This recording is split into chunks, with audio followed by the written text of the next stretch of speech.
Brought to you by NBC bearing, भारताची पहिली bearing उत्पादक। लाडक्या गणेश बाप्पाच्या आगमनाला अवघे काही दिवस जे आहेत ते बाकी आहेत आणि त्याच पार्श्वभूमीवर देखाव्यासाठी लागणाऱ्या मूर्त्यांचे मूर्ती तयार करण्यासाठी मूर्तिकारांची लगबग जी आहे ती आपल्याला पाहायला मिळते। मी सध्या पुण्यातील अशाच एका कारखान्यामध्ये आलेलो आहे।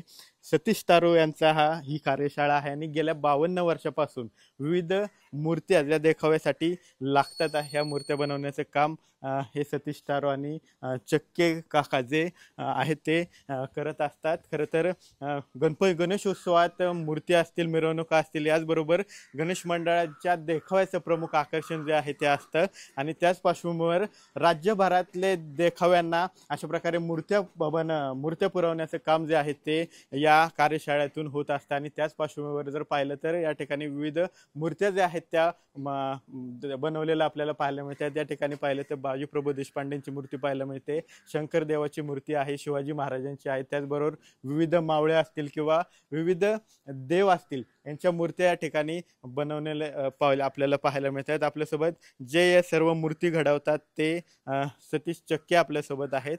चक्के काका, काय सांगताल, किती वर्षापासून तुम्ही ह्या मूर्त्या बनवताय आणि ह्या वर्षी काय तुम्हाला किती मागण्या त्या मूर्त्यांना? गेली 52 वर्ष आम्ही या क्षेत्रामध्ये काम करतोय। त्यामध्ये पौराणिक देखावे, ऐतिहासिक देखावे, रामायण, महाभारत या विषयावर आम्ही देखावे तयार करतो आणि त्यानंतर चालू घडामोडी ज्या असतात सामाजिक, स्त्रीभ्रूण हत्या किंवा हुंडाबंदी या विषयावर पण आम्ही भाष्य करणारे देखावे बनवत असतो। यावर्षी किती देखावे तुम्ही आतापर्यंत मंडळाला दिले आहेत? कारण आता पाहिलं तर ऑपरेशन सिंदूरचा देखावा जो आहे तो आता जस्ट मंदिराने एका मंडळाने नेला।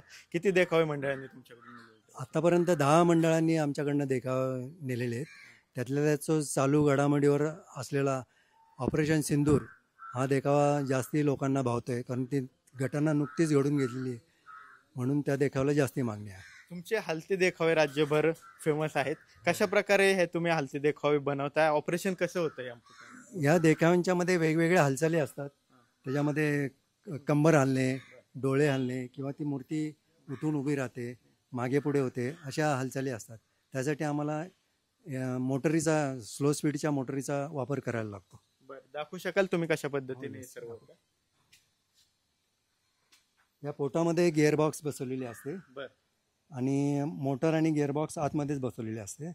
ते स्लो स्पीड आणि हाय टॉर्कच्या मोटरी असतात, त्या अशा पद्धतीने ती हालचाल होते।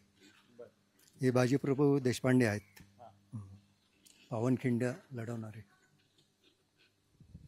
आपण पाहतोय की कशा प्रकारे हे मूर्तिकार जे आहेत ते या ठिकाणी हे संपूर्ण देखावे लागणारे मूर्ती बनवत आहेत आणि कशा पद्धतीने त्याचं ऑपरेशन असतं ते सुद्धा आता त्यांनी दाखवलेलं असते। राज्यभरातून या मूर्तींना मागणी आहे आणि आता ह्या सर्व मूर्ती पूर्ण करण्याची लगबग जी आहे ती या मूर्तिकारांची सुरू असलेली आपल्याला पाहायला मिळते। कॅमेरा पर्सन अभिजित पिसे सह विनय जगताप, TV9 मराठी, पुणे।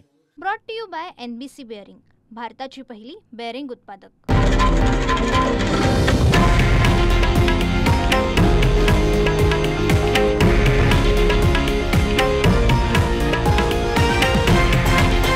हे आहे देशातील नंबर 1 न्यूज नेटवर्क आणि आपण पाहत आहात TV9 मराठी, एकमेव।